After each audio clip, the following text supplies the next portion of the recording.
Hello friends, welcome back. అందరికీ నమస్కారం. So, ఇవాళ మన వీడియో ఏంటంటే బజాజ్ పల్సర్ 220ఎఫ్ వెహికల్‌కి BS6 అయినా, BS4 అయినా, BS3 అయినా ఏ 220 వెహికల్ అయినా సరే ఈ విధంగానే 4 కాయిల్స్‌ని అయితే రీప్లేస్ చేసుకోవాలి.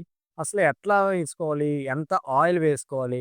అంటే స్మూత్, మీడియం, హార్డ్ ఆయిల్ అనేది ఎలా వేసుకోవాలి? అంటే ఎంత మెజర్‌మెంట్ వేసుకోవాలి? మొత్తం అంతా కూడా మనం ఈ వీడియోలో వితిన్ 7 మినిట్స్ లోపైతే క్లియర్ చేద్దాం. మన ఛానల్ గనుక మీరు కొత్తది కాస్త సబ్స్క్రైబ్ చేసుకొని పక్కన బెల్ ఐకాన్ ఆల్ క్లిక్ చేసేయండి.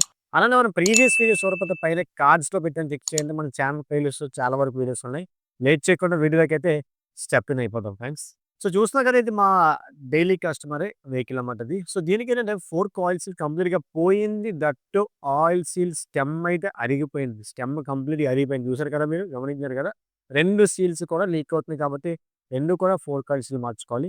కానీ ఈ స్టెమ్ అయితే కంప్లీట్‌గా అరిగిపోయిందనమాట. సో, ఇలాంటి టైంలో మనకేంటంటే ఆయిల్ సీల్ వేసిన కాసే ఛాన్సెస్ చాలా తక్కువ. సో, ఫస్ట్ మనం జోకర్స్ బయటకి తీయాలంటే వీల్ యాక్సిల్ బోల్ట్ మొత్తం అట్లానే మగ్గర్‌కి ఇన్నర్ సైడ్ 4 బోల్టున్నాయి. అలాగే మీదన డూమ్‌కొచ్చేసి ఇక్కడ ఎల్ఎంకే బోల్ట్ ఉంటుంది. అట్లానే కిందన 17 సైజ్ స్పానర్‌తో T4కి అయితే బోల్ట్ ఉంది, 2 బోల్ట్‌లు. అవన్నీ కూడా స్టెప్ బై స్టెప్ అయితే ఓపెన్ చేసుకొని జోకర్ అయితే మీరు షాక్ అబ్జార్బర్ అయితే కంప్లీట్‌గా బయటికైతే తీసేయండి. ఓకేనా? సో, అట్లానే ఈ రైట్ సైడ్ వచ్చేసి మనకి క్యాలిబర్, బ్రేక్ క్యాలిబర్ కిట్ మొత్తం ఓపెన్ చేయండి. 8 బిట్‌తో వైర్‌కి కనెక్షన్ రాడ్ ఓపెన్ చేయండి. తీరా మనకి ఓపెన్ చేస్తే ఈ జోకర్‌లయితే మన చేతికొచ్చేసాయి. సో, ఇప్పుడేంటంటే జోకర్ ఆయిల్ సీల్ ఎలా తీయాలి? సో, ఫస్ట్ స్టెప్ 1 ఏంటంటే మీదనున్న 14 ఎల్ లెంగ్త్‌తో బోల్ట్ అయితే ఓపెన్ చేయండి. నార్మల్ థ్రెడ్డింగ్ ఉంటుంది. సరే, ఈ విధంగా ఓపెన్ చేయాలి. నిజంగా నాకైతే ఫ్యూజులు ఎగిరిపోయినాయి. అది చూడండి, కంప్లీట్‌గా అందులో ఆయిల్ ప్లేస్‌లో మడ్డొచ్చేసింది. ఎందుకొచ్చేసింది? కారణం ఏంటంటే కస్టమర్‌కి తెలిసో తెలియకుండా సెకండరీ అందులో ఆయిల్ వేసి చాలా సంవత్సరాలు అయిపోయి ఉంటుంది. అందువల్ల ఆయిల్ మొత్తం పోయి కంప్లీట్‌గా స్ట్రక్ అయిపోయిందండి. అసలు చేత్తో నొక్కితే దిగటం లేదు. మరి బండి మీద యాక్షన్ అయితే కంప్లీట్‌గా జీరో. బండి గెంతుతుందనమాట. చూడండి, స్ప్రింగ్ మొత్తం కూడా మట్టితో కూడిపోయింది. మరి ఇదెలా ఉందో నాకనిపించింది. నాకు తెలిసి ఇది బాగానే ఉండొచ్చు. ఎందుకంటే ఆయిల్ ఇంకా లీక్ అవుతుంది గదా! సో, ఈ జోకర్ ఆయిల్ సీల్ ఇంకా లీక్ అవుతుంది కాబట్టి చూసారు కదా! ఇది పర్వాలేదు. ఓకే. ఇది బానే ఉంది. ఇది చూడండి, స్ప్రింగ్ అనేది ఎంత గ్యాప్ ఉందో, స్ప్రింగ్ కంప్లీట్‌గా గ్యాప్ అయితే ఉంది కదా!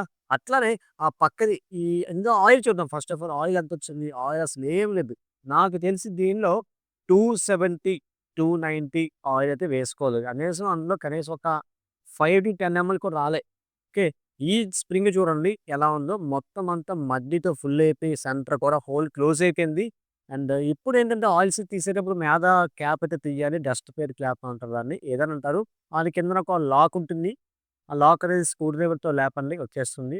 సో, స్క్రూ డ్రైవర్‌తో లాక్‌ని తీసేసాం. ఓకే. నెక్స్ట్ ఏంటి భయ్యా అన్నట్లయితే జస్ట్ కిందన ఎల్లంకి బోల్ట్ ఉంది కదా! ఎల్లంకి బోల్ట్ అయితే ఓపెన్ చేసేయండి. నార్మల్ థ్రెడ్డింగ్ ఉంటుంది. ఇగో ఈ రకమైన రాడ్ తీసుకెళ్ళి లోపల దిగ్గొట్టి, ఓకే, ఇట్లాగ సపోర్ట్ తీసుకొని కిందన కాలుతో పట్టుకొని ఎల్లంకి బోల్ట్ అయితే నార్మల్‌గా లెఫ్ట్ సైడ్ అంటే నార్మల్ థ్రెడ్డింగ్ ఉంటుంది. అట్లా ఓపెన్ చేయండి. దాని కిందన ఒక వాచ్ ఉంటుంది. Copper watch. దానికి గుద్దుపోతే పర్లేదు, లేకపోతే తీసేయండి. సో, తీసేసిన తర్వాత గట్టిగా బలంతో బయటికి లాగితే ఆయిల్ సీల్ మొత్తం అయితే బయటకొచ్చేస్తుంది. వచ్చేసింది కదా! ఓకే. ఇప్పుడేంటంటే లోపల మనకు ఒక బుష్ ఉంటుంది. ఆ బుష్ అలా కాన్స్టెంట్‌గా ఉంచాను, ఇబ్బంది లేదు. అట్లనే మనకి లోపల చిన్న బుల్ స్ప్రింగు, దానికి అటాచ్డ్ రాడ్ ఉంటుంది. ఓకే. ఇక్కడితో క్లియర్. ఇప్పుడేంటంటే మొత్తం నీట్‌గా అన్ని ఐటెమ్స్ కూడా క్లీన్ చేసుకొని నీట్‌గా కిందన దండ్ ఉంది. ఓకే. స్ప్రింగ్ ఉంది. ఇది ఉంది. కిందన ప్లాస్టిక్ దాన్ని కూడా క్లీన్ చేసుకోండి. అండ్ ఫస్ట్ స్టెమ్ అయితే పెట్టేయండి లోపలికి. ఓకేనా? స్టెమ్ నార్మల్‌గా ఇన్సర్ట్ చేసేయండి. ఓకే. ఇన్సర్ట్ చేసేసాం. ఇప్పుడు నెక్స్ట్ ఏంటి భయ్యా అన్నట్లయితే మీకేదైతే జోకర్‌లో ఒక బుష్ ఉందని చెప్పాను కదా! ఆ బుష్ అయితే పెట్టవలసి ఉంటుంది ఇక్కడ. ఇగో బుష్ అయితే పెట్టేసాను నేను. బుష్ పెట్టేసాం. ఇంకా నెక్స్ట్ ఏముంది భయ్యా? ఆహ్, జోకర్. జోకర్ అయితే పెట్టేసుకోవాలి. మీ కింద కంప్లీట్ క్యాలిబర్‌కి ఐ మీన్ ఫోర్క్ కిట్ మొత్తం కూడా బ్లాక్ కలర్ యూనిట్ మొత్తం కూడా పెట్టేసి కిందన లోపల కాపర్ వాచ్ ఉంటుంది. కాపర్ వాచ్ లేకపోతే ఆయిల్ లీక్ అయిపోతుంది. బోల్ట్ బిగించేయండి. ఇప్పుడు ఏదైతే ఈ దండ్ ఉంది కదా! ఈ పర్టిక్యులర్ ఇదే చాలా మెయిన్ పార్ట్ అన్నమాట. మనకంతా మెయిన్ రోల్ ప్లే చేస్తుంది. షేక్ రాకుండా ఉండేందుకు ఇదే మరి బుష్. సో, ఇది ఏంటసలు ఈ రాడ్ ఏంటంటే మనకి జోకర్ ఫిట్ చేసేటప్పుడు కరెక్ట్‌గా ఫిట్ అవ్వడానికి, జోకర్ ఆయిల్ సీల్ పోకుండా కరెక్ట్‌గా ఫిట్ అవ్వడానికి యూజ్ అవుతుంది. సో, దీనికేంటంటే మనం ఆయిల్ సీల్ వాడతాం. Bajaj oil seal. సో, చూసారుగా దండ వేసి మీదన వాచ్ వేసేసి స్టిక్ తర్వాత కొత్త ఆయిల్ సీల్‌కి ఇన్నర్ అండ్ ఔటర్ సర్ఫేస్ కూడా లైట్‌గా ఆయిల్ అప్లై చేయండి. ఎందుకంటే మనకి ఫ్రీగా ఫిట్టింగ్ అవ్వడం కోసం అనమాట. ఫిట్ అయిన తర్వాత ఇట్లా పెట్టుకొని పుల్లర్‌తో గట్టిగా పుష్ చేస్తే ఆటోమేటిక్‌గా ఆయిల్ సీల్ అనేది లాక్ అయిపోతుంది కిందన. ఆ తర్వాత మీదన లాక్ ఉంటుంది. ఆయిల్ సీల్ ఊడిపోకుండా. ఆ ఆయిల్ సీల్ ఊడిపోకుండా ఆ లాక్ వేసేసుకొని మీదన డస్ట్ ప్లేట్ క్యాప్ అయితే వేసేసుకోండి. ఇక్కడితో మనకి ఆయిల్ సీల్ రీఫిట్టింగ్ అయితే అయిపోయింది.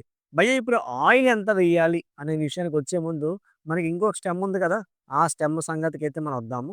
సో, స్ప్రింగ్ ఎలా వేసుకోవాలి? స్ప్రింగ్ ఏంటంటే మనకి గ్యాప్ అనేది తక్కువ ఉన్నది కిందకి వేయాలి. గ్యాప్ ఎక్కువ ఉన్నది పైకి వేయాలన్నమాట. ఎప్పుడు కూడా గుర్తుంచుకోండి. గ్యాప్ తక్కువ ఉన్నది కిందకి, గ్యాప్ ఎక్కువ ఉన్నది పైకి. ఓకే. ఇప్పుడు ఇట్లా వేసేసాం. దీని పైన ఒక ప్లాస్టిక్ బుష్ ఉంటుంది. గొట్టం అంటారో, బుష్ అంటారో వాటెవర్ ఇట్ మే బి. ఏసేసిన తర్వాత ఆ రిమైనింగ్ స్టెమ్ ఏదైతే ఉందో అది కనీసం ఓపెన్ గాలి ఆయిల్ సీల్ మార్చాలి కదా! అసల హీట్ చేసి నియర్లీ హాఫ్ ఎన్ అవర్ కంటిన్యూస్‌గా ఫుల్ హీట్ చేశా. అందులో ఉన్న మడ్డు పోతదని చెప్పేసి. పోలే ఇంక చివరికి ఆయిల్ ఏసి కంప్లీట్‌గా ఫ్రీజ్ చేసేసి జాగ్రత్తగా ఇంక ఆయిల్ సీల్‌తో వేసేసాను. దీనికి ఆయిల్ ఎంత వేసుకోవాలన్నట్లయితే 240 ఎంఎల్ అంటే మనకి స్మూత్, 260 అయితే మీడియము, 280 అయితే హార్డ్. నేనైతే హార్డే ప్రిఫర్ చేస్తాను. ఎందుకంటే మాటి మాటికి మనమైతే ఓపెన్ చేయలేం కాబట్టి హార్డ్ వేసేసుకోండి. మరీ అంత హార్డ్ ఏమి వచ్చేదు. 290 వేసుకొని సరిపోతుంది. ఒక బాటిల్ 175 ఎంఎల్. సో, మిగతాయన్నది సిరంజితో కానీ లేదా మెజర్‌మెంట్ జార్ ఉంటే మెజర్‌మెంట్ జార్‌తో వేసేసుకొని ఆ మీదన ఈ కప్పడం టేప్ అయితే వేసుకొని క్లోజ్ చేసేయండి. ఇలాంటి అప్డేట్స్ కోసం మన ఛానెల్‌ని సబ్స్క్రైబ్ చేసుకోండి గైస్. జై హింద్.